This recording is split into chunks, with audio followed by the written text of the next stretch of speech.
Come on, let's go. As Juan Crookshank, your one and only Move Swiftly speaker, checking in for a daily Move Swiftly thought, giving you a perspective on teamwork that you will not get anywhere else. Where we do not teach you to rise to the occasion here, folks. We teach you how to fall to your level of preparation. Let me get right into this, man, because so this week, recording this on Wintrepreneur Wednesday, July 16, 2025, and the news has come out, the major news has come out that the great Teddy Bridgewater, Miami Northwestern legend, went on Louisville to the pros, came back, coached his team, coached his alma mater to a state championship this past fall. Went back to play in the NFL after that, and got some reps in with the Lions and stuff like that. Just an absolute unbelievable model he's been, at least from the public persona. Never met him personally, but from the public perspective, knowing how much you care about your community, to go back coach, voluntarily coach, not employee for the school, but just volunteer coach, and then go back and play in the NFL, opening up the dreams of so many of the young men that he just finished coaching. The news has come out that he is suspended. A guy who is working on the language, folks. I'm working on the language, all right? A guy who's not even employed by the school gets suspended because he will say this, he kind of probably made the mistake. If you want to say it's a mistake, it's kind of up to your opinion about him doing this, but he made it public. I believe the numbers was $200,000 that he spent of his own money. Again, he's an NFL player, so $200K really isn't a whole lot to him. Spent $200K, I believe, on meals and Uber rides and just making sure the kids that played for him had what they needed. I believe some of the counter arguments or some of the reasons that came out was because he was still asking for donations, given that he had already spent $200K of his own damn money. He has been suspended.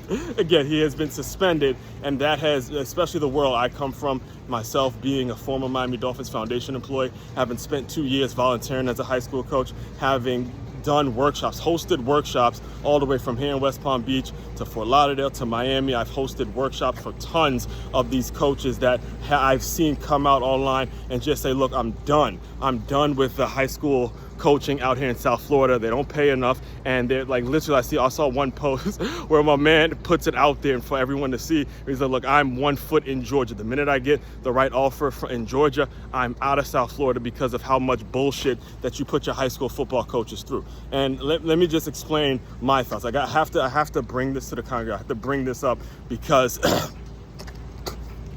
it's exactly why the public school system is a fucking joke. All right, again, excuse my French, I'm working on it as we speak. So if you see the thumbnail, I say the school system is a joke, but I'm re-emphasizing and adding the public school system, which is, again, the dominant system, the system that a lot of us go to deal with on default. But the public school system is a joke.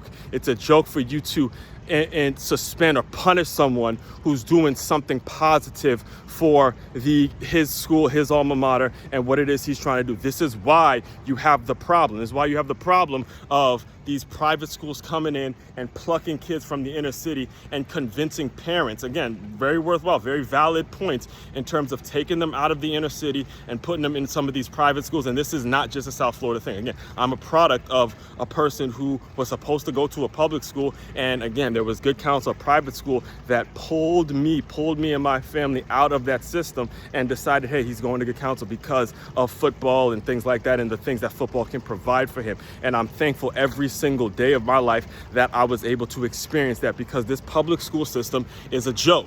It's a joke. That's, again, as much as I may fuss and complain about the school I teach at now, I'm happy, I'm proud of the fact that it's a private school system, and they would not punish someone, they would not deter someone, they would not create roadblocks for someone who's spending $200,000 of his own money to do a particular thing.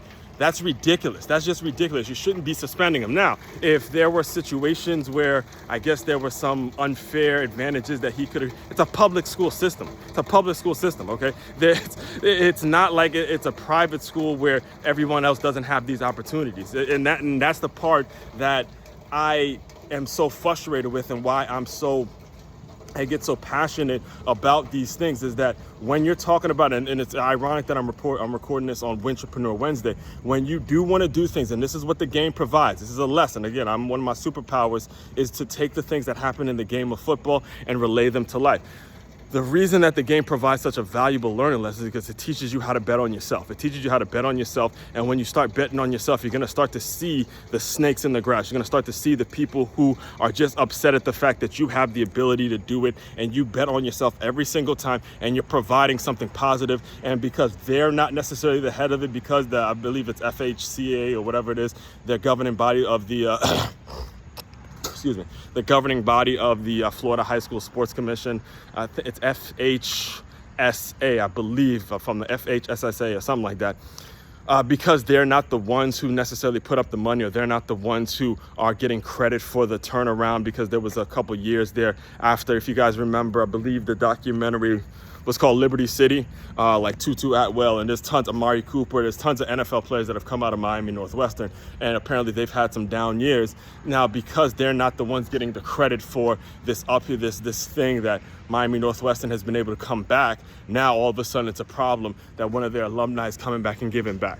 And that is the issue right there. So what I would advise all the football coaches, all the ones that have kept up with my work and the ones that I've met over the years, is create your own. Continue to build your own business. Build your own business around the game. And when you look up a couple years from now, and these players that you love so much, that you've mentored and that love you, when they see you doing your thing and building out your own business, building out your own platform, eventually they're going to come back and say, hey, coach, let's get some of this. Can you teach me this? Can you teach me that, how to navigate this crazy, crazy world? You know, I've talked about my coaches all the time in terms of what he taught me, in terms of like, hey, look, just got to learn to play the game. You got to navigate. You got to do this, got to do that. All of that is relative. So again, shout out to Teddy Bridgewater for doing what he had to do. And I think, again, I personally believe Miami Northwest is going to have another great season because of the way all of this turned out, because that's what fuels young players. That's what fuels people to go out and do some great things. So all that being said, main website to check out to dive deeper into all the work I'm doing, makeyourmove.com. That's MakeYamove.com. One-stop shop for your teamwork and your self-development needs. As one, Crookshank, your one and only Move Swiftly speaker. Check it out. You guys continue to move swiftly. We will talk more soon.